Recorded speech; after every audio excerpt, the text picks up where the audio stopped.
kapayapaan po ng Panginoong Diyos, lalo na po dyan sa mga kapatid sa Macau. Ako po ay sisingit lang at makabati sa akin pong isa pang kuya dyan po sa Macau na sa awat tulong ng Panginoon, sa kabila ng maraming pinagdaanan, kalungkutan sa buhay, marami mang pagsubok na dinaanan ng aming pamilya, ay nakapanatili at nakabalik ang aking pong kuya dyan. Kaya po, sana po ay samahan niyo po siya sa kanyang paglilingkod dyan. Nasa totoong iglesia po tayo. Anumat ang mangyari sa hirap at ginhawa, mananatili po ang aming sambahayan sa tulong at awa ng Panginoon.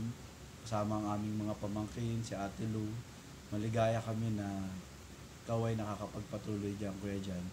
Salamat po sa mga kapatid na umaantabay sa kamanggagawa.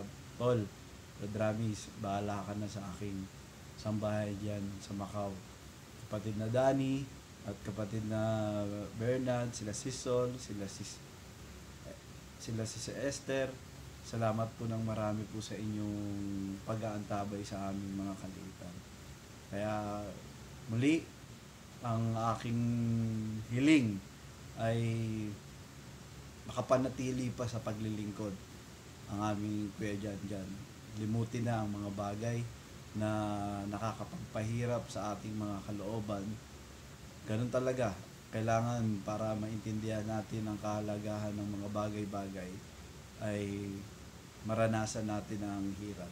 Kaya sa loob ng iglesia, sa mabuhay at sa mamatay, sa hirap at ginawa, magpapatuloy po tayo sa tulong at awa ng Panginoon. Manatili ka nawang katulong ng kapatid na Eli at kapatid na Daniel sa inyo pong magagawa dyan, lalo na sa dako ng Macau. Maraming salamat po sa inyo.